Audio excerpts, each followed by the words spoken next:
when Jacksonville Jaguars committed to playing at least one regular season game a year in London. The successful sell of the NFL to a loyal UK audience was already a given.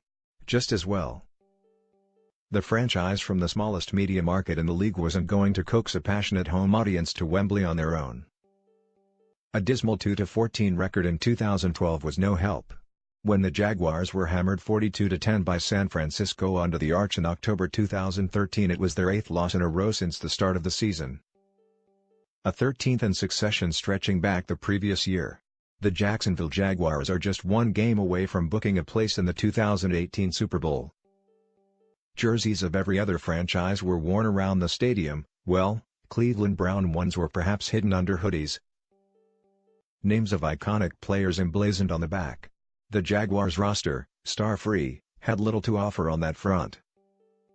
This was an outfit of professional losers. And so it continued last year, winning just 3 games. At least one of them came in the English capital over the equally ineffective Indianapolis Colts. The Jags did try to throw it away, though, by conceding 21 points in the fourth quarter. Even when they were good, going back to Mark Brunell, Jimmy Smith days in the 90s, they really weren't a team that captured anyone's imagination, explained Sky Sports resident coach Jeffrey Aniebold. So when they got bad, they were just anonymous. And when they got started in London, fans weren't going along to watch the Jaguars.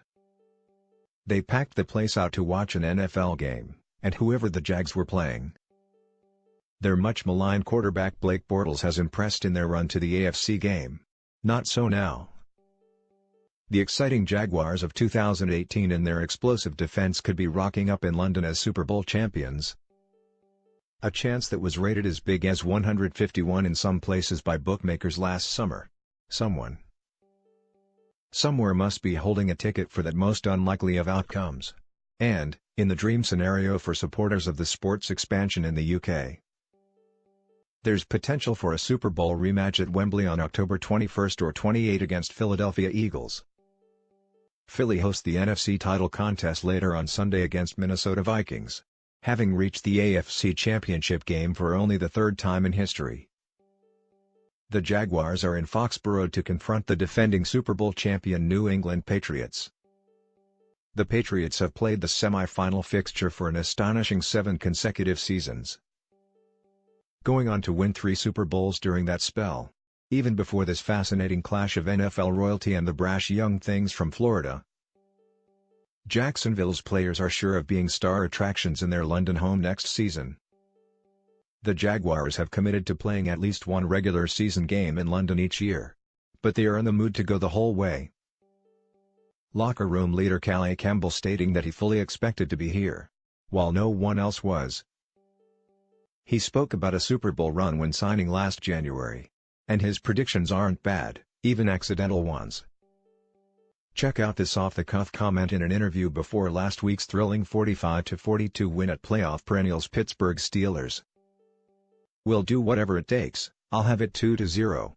Or 45-42 if it comes that way," the veteran told NFL Network.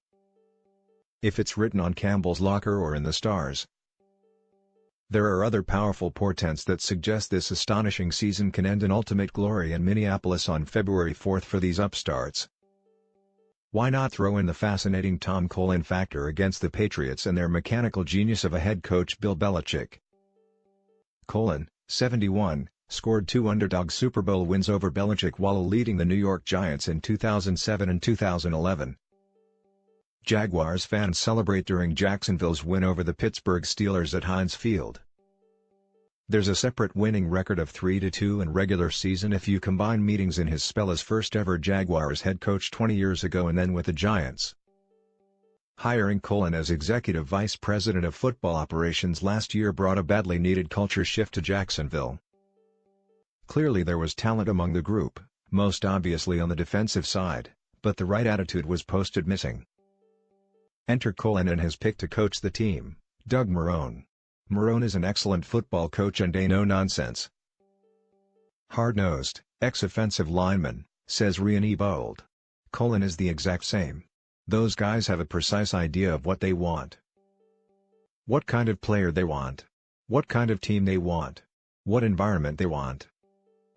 One of the first things Marone did when he took over from Gus Bradley was take the ping pong table out the locker room. "You don't come here to play ping pong, you come here to work." So, right away, that message was down. Their practices are physical and tough, some of the most physical I've seen, because that's what they wanted to become. Tom Coughlin was Jacksonville's first ever coach and has returned to the Jaguars this season. Now you look at how are the winning games. They are out-toughening people. Whether it's 10-3 over Buffalo or 45-42 against Pittsburgh, they are mentally, physically strong. That's the blueprint of Tom Coughlin. His hands are all over this thing. Marone played on the offensive line for the London Monarchs in the World League in 1991, where he admits to falling in love with pub shepherd's pie and arts. The fact the Jags are committed to playing at Wembley until 2020 is, therefore, good news for the New Yorker. The evolution of the Jaguars suggests they will be competing for Super Bowls at least until that contract is up for renewal, thanks to Coughlin fine-tuning the obvious talent in the building. They boast one of the league's most feared defenses. It's young, fast, hungry, violent and opportunistic. Reminiscent of a recipe brewed by New Orleans Saints on their way to winning the lot in 2009. The Jags are the top-ranked passing defense in terms of conceding yards and were second in the league for sacking the opposition quarterback and points allowed. Call them Sacksonville. Sky Sports pundit Jeffrey Niebold said Jacksonville never used to capture the imagination. Free agency was used cleverly. So often a recruitment area botched by executives seduced by a stunning season from a veteran whose peak had just been reached. The Jaguars for once got this spot on. Campbell has been a colossus, brought from the desert where he was heart and soul of postseason runs for the Arizona Cardinals. He's just set a Jags franchise record 14.5 for regular season sacks. Defensive back A.J. Boy weakened divisional rival Houston Texans and mightily strengthened Jacksonville's ball-hawking menace when moving to Florida. Malik Jackson won a Super Bowl with Denver and had his $90 million six-year deal questioned when the Jaguars laid down that money. That's looking shrewd business in his second season. "I'm not usually a fan of free agency and a lot of coaches aren't," said Niebold. "You tend to overpay. The salary is based upon his performance the year before and they start to go down. Now, those guys all hit for Jacksonville. They got the kind of people the money wasn't going to spoil. Calais was a great leader in the Cardinals locker room, everyone loves him, great work habits. Tom Brady and the New England Patriots stand in Jacksonville's way of the 2018 Super Bowl. That spreads throughout the building. This team is built to contend for years. Jalen Ramsey, Yannick Ngakoue, Cam Robinson, Leonard Fournette, they've got a lot of good young players. So they've drafted extremely well in the last couple of years and been really smart in free agency. That defense is such fun to watch. They are aggressive. I did the Baltimore game at Wembley and they beat the Ravens silly, 44-7. As they get better, now on the cusp of a Super Bowl and you see the way all of those contracts are done. That group should stay together for at least 5 years. But right now, can they win in New England? Yeah, I think they can. Their defense matches up better than any other with New England. And what do New England habitually have problems with defending? The run game. So if Fournette is healthy, then watch out. The unlikely hero story of Blake Bortles just gets better too. In preseason, the quarterback was on trial for his job. He didn't do well at all. But, with no obvious solution available, the Jags rolled with him. He won the divisional round game against Buffalo with athleticism on the ground, rushing for 88 yards while only completing half his passes for 87 yards. Then the much-decried, 6 feet 5 inches 25-year-old threw for 214 yards in Pittsburgh and added a critical score during what was the clutch fourth quarter of his career. Bortles, love or hate him, you've got to say now he can do it consistently in big games, stated Niebold. Scott Milanovich, a friend of mine, became the quarterback coach this year. He likes him. Not a polished quarterback yet. But remember, he hasn't played the position that much. He was a linebacker in high school. Then went to QB with Central Florida. It's not exactly Peyton Manning who's done it since the age of 6 because of his dad. Fulham owner Shahid Khan admitted to having been a laughingstock occasionally in his early days in business and that his Jaguars fitted that description far too often under his stewardship. The Jaguars endured years of losing records but are now 2 games away from greatness. The 158th richest man in the world has long since cast off the tag. Now his football team is doing the same.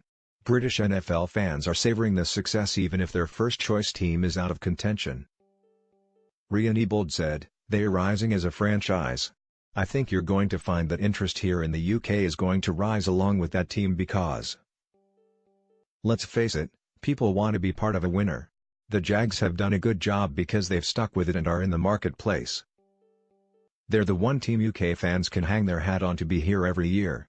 So now, as they get better, watch the numbers grow." The fact they are now the UK's team speaks volumes for what Mr. Khan has done. "I think it's been visionary to recognize if they had a presence on the ground they'd stand a chance. The sports industry is so competitive now, I give him tremendous credit for being forward-thinking." Defensive end Calais Campbell is the emotional leader of the Jaguars' impressive defense. Other franchises dismiss the notion. A number of them might have considered it along the way as a possible revenue stream. But I remember, working for the NFL. We'd go to New York HQ for meetings and everyone comes up with all the reasons why it won't work to have games in London and a team regularly here. It took him and that franchise to make the commitment go. As for the players, I believe the London trips can only have fostered a great spirit among.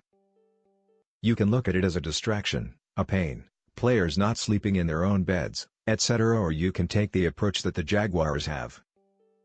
It's going to be a week, or however long we stay, of bonding on our football team. The reality in the NFL is that training camp is short now. Only a handful of teams go away like everyone used to.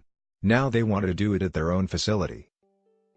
The Jags saw this as the perfect environment to take your team away for 5 days and really bond. The NFL's endgame is, of course, to establish a team in London permanently. It's 10 years since regular season games started in Britain. Running back Leonard Fournette is one of an impressive young core of stars for the Jaguars. This season there were 4, 2 at Twickenham, 2 at Wembley, all sold out.